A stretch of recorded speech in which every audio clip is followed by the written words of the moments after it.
Hola a todos, espero que se encuentren muy bien. Este es el segundo tutorial, el segundo capítulo de la serie de tutoriales en las que estamos aprendiendo a programar microcontroladores PIC desde cero. En el video anterior nosotros llegamos a programar una barra de LEDs que se movía de forma continua, un LED se recorría. Esos son manejos de bits. Y lo que ahora vamos a hacer es lo mismo que anteriormente habíamos hecho en el programa, pero de una forma más ordenada, sin tantas líneas de código. Entonces, yo he borrado la línea de código que teníamos aquí debajo, que eran las líneas que encendían un LED a la vez, ¿ok? ¿Qué es lo que ahora vamos a hacer? Pues lo mismo, pero de otra forma. Y para eso quiero empezar explicando otra forma de escribir el tris B y por B en otro sistema de conteo. En este caso hemos estado utilizando el sistema binario, pero ahora vamos a ver otros dos sistemas que se pueden utilizar. Estos dos sistemas son el decimal y el hexadecimal. El más utilizado es el hexadecimal debido a que con menos dígitos, con menos espacio se puede escribir números más grandes, y eso se debe a que su numeración consta de 16 dígitos, el decimal consta de 10 y el binario de 2. El binario, como números solamente o dígitos, solo tiene el 0 y el 1. Por eso es que aquí solamente podemos usar ceros y unos, no podemos usar otro número porque es binario. Si nosotros quisiéramos pasar el binario al decimal, es muy sencillo y casi cualquier calculadora tiene esas operaciones. De hecho, hasta la calculadora de Windows lo puede hacer. Si ustedes quieren pasar de un sistema de conteo a otro, en la calculadora, por ejemplo, se van al apartado donde está el de programador. Ok, aquí tenemos los 4 sistemas de conteo que les había explicado de este lado: binario, octal, decimal y hexadecimal. Ok, entonces el 0 pues obviamente va a tener lo mismo en hexadecimal, en decimal, en octal y en binario. O sea, el 0 es igual, ese no cambia. Ok, porque todos parten del mismo punto. Entonces, si nosotros ahora quisiéramos poner, por ejemplo, un número 16, por ejemplo, voy a escribir el 16. Tenemos el 16 en decimal, el 16 en hexadecimal sería el 22 en decimal, el 26 en octal y el 10110 en binario. Ok, entonces de aquí podemos partir de cualquier número y pasarlo a otro. Por ejemplo, de decimal, si de decimal yo escribo el 16, por ejemplo, nos damos cuenta que en hexadecimal es el 10 y en binario es 10000. Ok, entonces de esta forma es fácil cambiar de sistema de conteo de una manera pues más rápida, sin tener que hacer operaciones. Nos podemos apoyar en una calculadora, no hay problema. Entonces les comentaba que el 0 en cualquier sistema en binario, por ejemplo, el 0 es el 0 en todos los otros sistemas. Ok, entonces si nosotros escribimos 8 ceros, es más simple escribir simplemente un 0, por ejemplo, y de esta forma se representa en decimal. O por ejemplo 0x00, que esta es la representación en hexadecimal. Lo voy a escribir como comentario: hexadecimal, y esta representación es decimal. Y es exactamente lo mismo, los compiladores lo entienden de la misma forma, pero el más utilizado, como les decía, es el hexadecimal, y vamos a ver por qué. Entonces, para hacer esta práctica, lo que también hay que explicar es un registro de nuestro microcontrolador. Este registro es el add con 1, entonces esta hoja de datos yo la voy a pasar igual en un link para descargar en la hoja, en la apartado de comentarios para que todos la puedan tener. Y el registro lo podemos buscar de manera fácil en la hoja de datos, tan solo buscando Adcon 1, por ejemplo, que es el registro que ahorita vamos a revisar, y vamos bajando hasta que encontremos el apartado donde nos indica qué información o qué bits se le puede mover a este registro, ¿ok?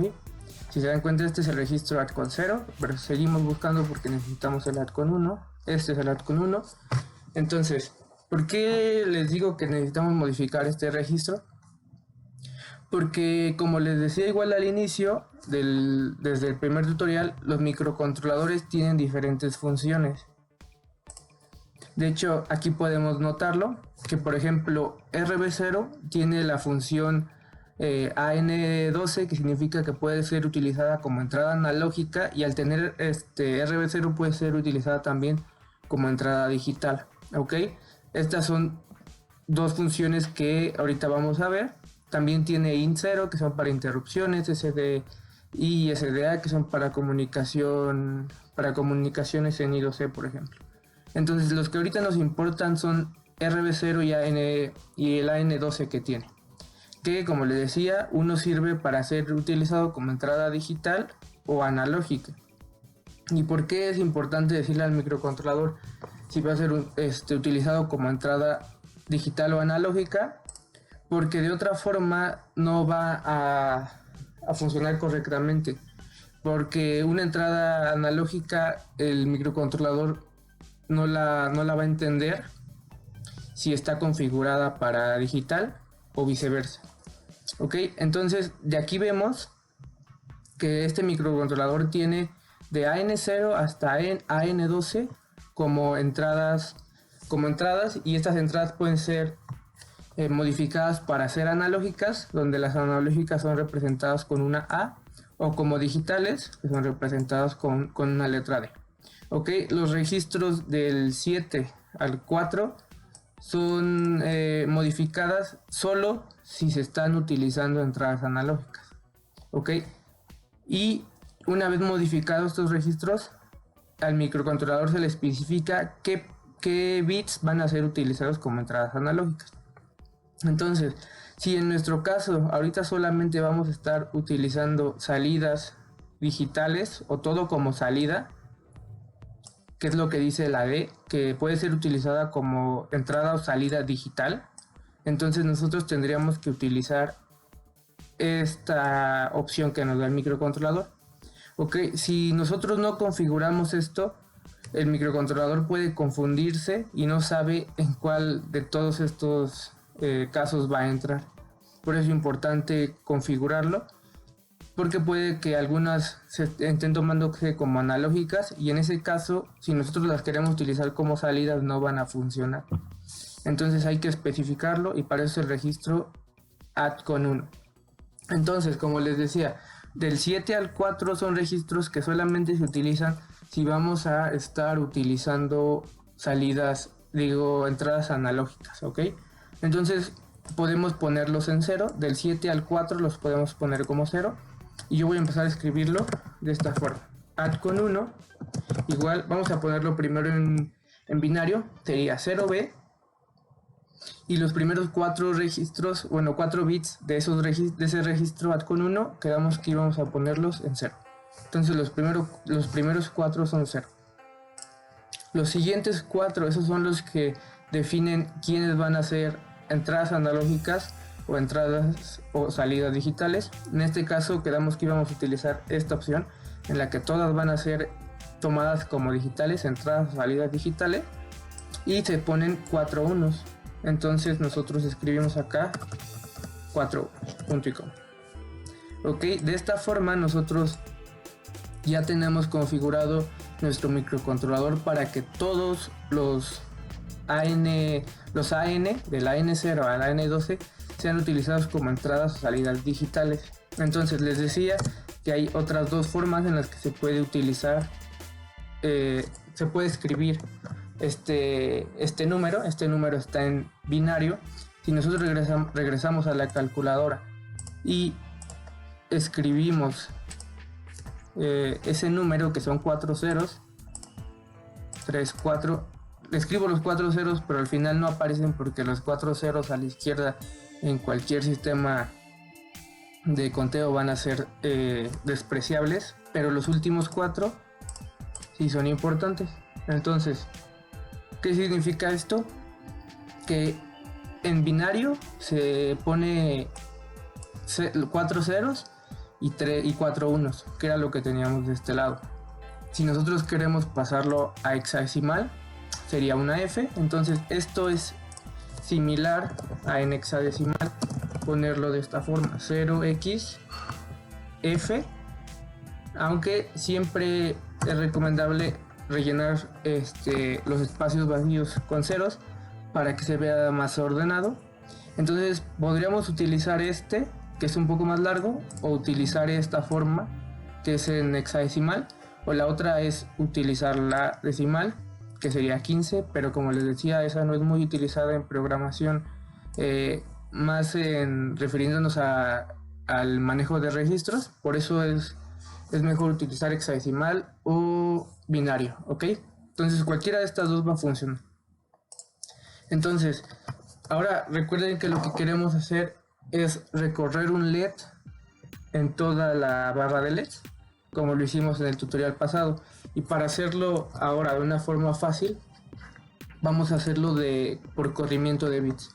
Entonces, ¿qué es el corrimiento de bits? Es algo también muy simple. Y vamos a empezar escribiendo port B igual a 0, B. Ahorita lo voy a hacer con binario. Y vamos a escribir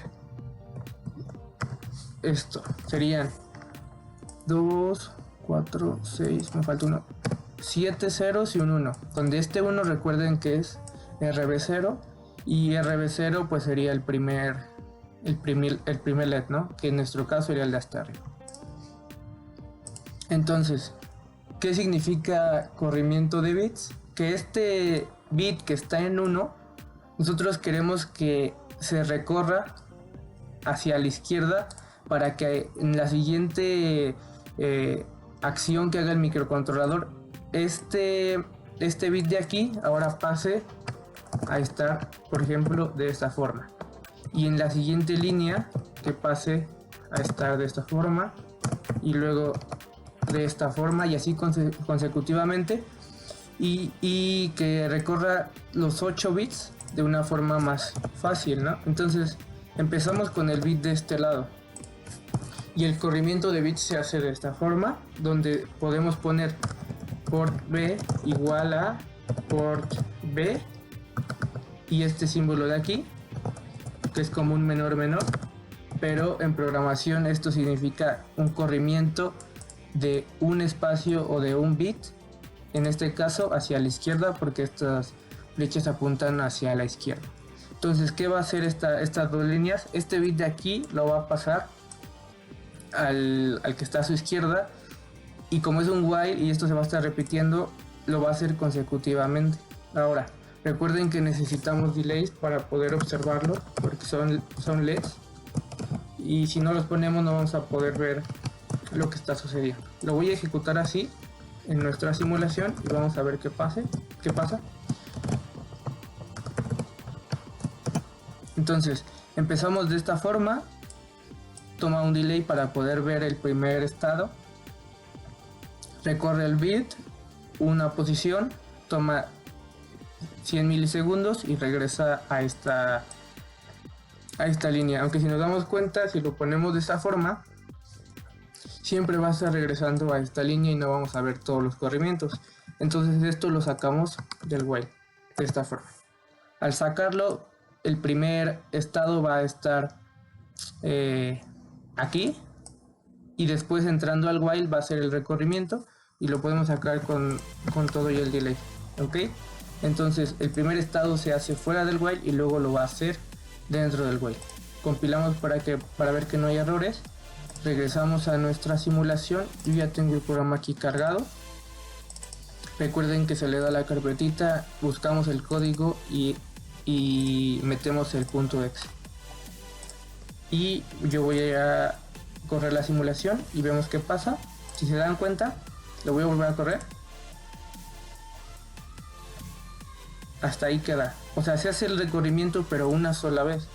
Ok, entonces eso no es lo que necesitamos. Nosotros necesitamos que el recorrimiento se haga consecutivamente. Ok, y eso pasa porque una vez que este corrimiento llega hasta el último bit, que sería RB7, él seguiría recorriendo hacia la izquierda, pero ya no hay nada que recorrer porque ya llegó al último. Entonces, ¿qué es lo que podemos hacer? Podemos usar un for, una estructura de control for, en donde el parámetro va a ser una variable auxiliar que yo voy a llamar i, y que va a empezar en 0, punto y coma, esa misma variable que termine hasta que sea menor o igual a 7. Eso significa que lo va a hacer 8 veces porque son 8 bits, y cada iteración va a aumentar en 1 y más. Ok, me marca error aquí en la i porque no he declarado esa variable, entonces yo la declaro, la voy a declarar hasta arriba, int i igual a 0. Entonces yo declaro esta variable en tipo entera que va a tener valor inicial en 0, y en el while también lo vamos a poner como 0. Voy a abrir llaves y cerrar llaves para que esto quede dentro del for, de esta forma. Y esto lo va a hacer siempre que termine el while, va a volver a entrar. Entonces, para que esto funcione correctamente, esta línea de aquí, ahora sí hay que meterla. ¿Por qué? Porque si no, solamente lo haría una vez también. Por eso lo metemos y vamos a ver qué pasa línea por línea. Entonces, después de haber terminado toda la configuración de los registros y del microcontrolador, la primera línea que ejecutaría sería esta, donde nuestro primer bit en estado alto sería RB0, que en nuestro caso es el que está hasta la derecha. Pasan 100 milisegundos y va a entrar a este for, donde el siguiente bit que activaría sería RB1, que es el que está a la izquierda de RB0. Pasan 100 milisegundos y lo vuelve a hacer, y esto lo va a hacer desde que i sea igual a 0 hasta que i sea menor o igual que 7. Ok, entonces compilamos. Aquí me marca un error porque estoy esperando un punto y coma aquí. Sí, me faltó poner aquí un punto y coma. Ya está. Ejecuta correctamente la compilación. Regresamos, corremos la simulación y vemos que ya está funcionando como nosotros esperábamos. Estamos haciendo lo mismo que hicimos en el tutorial pasado, pero utilizando ahora lo que se conoce como corrimientos de bits, que son estos. Si se dan cuenta, son menos líneas y está más organizado, se ve mejor. Ok, y es mejor hacer esto que estar escribiendo tantas líneas de código, porque aparte ya cuando nuestros códigos son bastante extensos podemos llegar a utilizar más memoria de la que se puede ahorrar de esta forma. Entonces esta es otra forma en la que podemos hacer los corrimientos, y si se dan cuenta funciona exactamente igual. Y también si nosotros queremos aumentar el tiempo, por ejemplo que ahora sea de 1 segundo, también se puede hacer, no hay problema. Recuerden que estos delays simplemente son retardos que hacen que el microcontrolador espere antes de ejecutar la siguiente línea de código, y que también nos ayuda a realizar este tipo de visualizaciones con tiempo. Ok, entonces en el siguiente tutorial lo que ahora vamos a hacer para que sea una práctica un poco más real es con este microcontrolador hacer un semáforo de 3 LEDs donde involucremos tiempos también y realicemos una secuencia correcta de un semáforo. Ok, entonces por este video sería todo. Espero que este les sea de ayuda. Si tienen dudas, ya saben, pueden escribir en los comentarios, y hasta pronto.